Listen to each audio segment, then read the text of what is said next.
வணக்கம் friends, welcome to நம்ம வீட்டு சேவிங்ஸ்.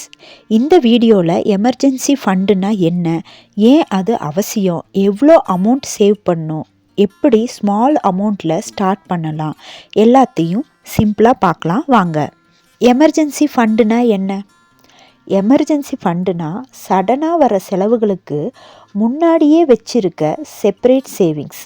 இது இன்வெஸ்ட்மெண்ட் இல்லை, இது லக்ஸுரியும் இல்லை, இது ஒரு சேஃப்டி மணி. எமர்ஜென்சினா எப்போ வர வாய்ப்பு இருக்குது? ஒரு ஹாஸ்பிட்டலுக்கு போகிறதோ, ஒரு மெடிக்கல் எக்ஸ்பென்சஸ் வர்றதோ, சடனாக வர்ற இல்னஸ், ஜாப் லாஸ், இல்லைனா சேலரி வர்றதுக்கு டிலே ஆகிறது, ஆக்சிடெண்ட்டோ இல்லை வெஹிக்கிளில் இருக்க ஒரு எதிர்பாராத விதமாக வர ஒரு ரிப்பேரோ, அர்ஜென்ட் ட்ராவலோ இருக்கலாம், இல்லைனா வீட்டில் செய்யக்கூடிய ஒரு முக்கியமான ரிப்பேர் ஒர்க்காக இருக்கலாம். இதெல்லாம் சமாளிக்க லோனோ கிரெடிட் கார்டோ இல்லை மற்றவங்க கிட்ட கடன் வாங்க வேண்டிய நிலைமையே வரக்கூடாது. எமர்ஜென்சி ஃபண்ட் இல்லாட்டி என்ன ப்ராப்ளம் வரும்?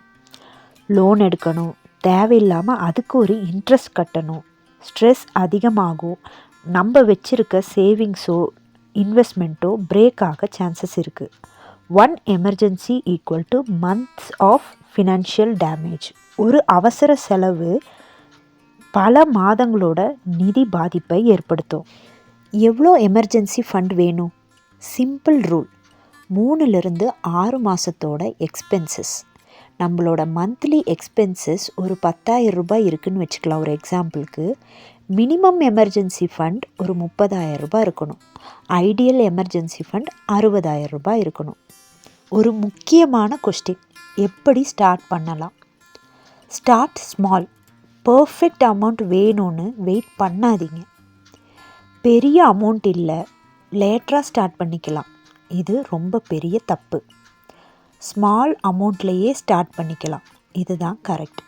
சிம்பிள் ஸ்டெப் சொல்கிறேன். ஃபர்ஸ்ட் கோல் 10,000 ரூபான்னு வச்சுக்கலாம். மந்த்லி 500லிருந்து 1000 ரூபாய் சேவ் பண்ணணும். சேலரி வந்த உடனே சேவ் பண்ணுங்கள். செப்பரேட் அக்கௌண்ட்டோ இல்லை இதுக்குன்னு தனியாக ஒரு என்வலப்போ யூஸ் பண்ணிக்கோங்க. எமர்ஜென்சி ஃபண்ட் எங்கே வைக்கணும்? எமர்ஜென்சி ஃபண்ட் ஈஸிலி அவைலபிளாக இருக்கணும், ரிஸ்க் இல்லாமல் இருக்கணும். Best option savings bank account, இல்லைனா கொஞ்சம் கேஷு கொஞ்சம் பேங்க்கு அப்படின்னு மிக்ஸ் பண்ணி கூட வச்சுக்கலாம். ஸ்டாக் மார்க்கெட்லேயோ சீட்டு போடுறதோ இல்லை லாங் டேர்ம் எஃப்டி எல்லாம் இதுக்கு சூட் ஆகாது. எமர்ஜென்சி ஃபண்டை எப்படி யூஸ் பண்ணணும்? Use only for real emergencies. இப்போது ஒரு ஃபங்க்ஷன் வருது, ஃபெஸ்டிவல் வருது, ஷாப்பிங்க்கு இல்லைனா ஒரு வெக்கேஷன் போகணும், இதெல்லாம் எமர்ஜென்சி கிடையாது. நம்மளுக்கு உண்மையான எமர்ஜென்சி வரும்போது அந்த எமர்ஜென்சி ஃபண்டை நம்ம யூஸ் பண்ணால் அகெயின் நம்ம அதை ரீஃபில் பண்ணியே ஆகணும். ஹவுஸ் ஒய்ஃபுக்கு ஃபண்ட் ஏன் தேவை? Family financial backup, husband salary delay ஆகுனா ஒரு சேஃப்டி இருக்கணும். மெடிக்கல் எமர்ஜென்சி டைமில் நம்மளுக்கு ஒரு கான்ஃபிடென்ட் இருக்கணும். ஸ்மால் அமௌண்ட் சேவ் பண்ணாலும் பவர்ஃபுல்லான ஒரு ப்ரொடெக்ஷன் இருக்குது நம்மளுக்கு. எமர்ஜென்சி ஃபண்ட் இருந்தால் எமர்ஜென்சி ப்ராப்ளமே இல்லை. இந்த வீடியோ உங்களுக்கு யூஸ்ஃபுல்லாக இருந்துச்சுன்னா வீடியோக்கு லைக் பண்ணுங்கள், ஷேர் பண்ணுங்கள். நம்ம வீட்டு சேவிங்ஸ் சேனலுக்கு சப்ஸ்கிரைப் பண்ணி வச்சுக்கோங்க. நம்ம வீட்டு பணம் வளரட்டும். தேங்க்யூ ஃபார் வாட்சிங்.